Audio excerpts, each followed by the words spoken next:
அண்ணிக்கிட்ட நியாயத்தை கேட்டேன். நீ எதுக்கு என்ன குடியார பயலுக்கு கட்டி வைக்கிறீங்கன்னு கேட்டதுக்கு எங்க அண்ணி சொல்லுது,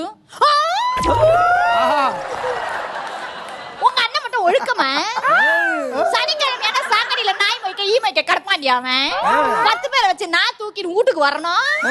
நாங்க கட்டிக்கிட்டு வாழல, அதெல்லாம் கல்யாணத்துக்கு அப்புறம் சரியா போயிடுங்கிறாயா. இருந்தாலும் நான் கண்டுபிடிச்சிட்டேன்னு எங்க அண்ணி ரிஜெக்ட் பண்ணிருச்சு. ரெண்டாவதா ஒரு மாப்பிள்ள வந்தாரு. நானும் ஆசை ஆசையா அப்படி வெட்கப்பட்டுக்கிட்டு எட்டி பார்த்தேன் பாருங்க. ஏமா அதெல்லாம் பண்ற? இதுங்க பொண்ணு பார்க்க வந்தா சும்மா இருக்குங்களா?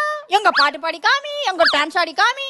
சரி நமக்கு தான் பாடவும் வரும் ஆடவும் வருவோமே, ஒரு ஆட்டத்தை ஆடி பார்ப்போம்னு எங்க அண்ணி சொல்லி கொடுத்தாங்க ஒரு பாட்டு. ராஜாவின் பார்வை ராணியின்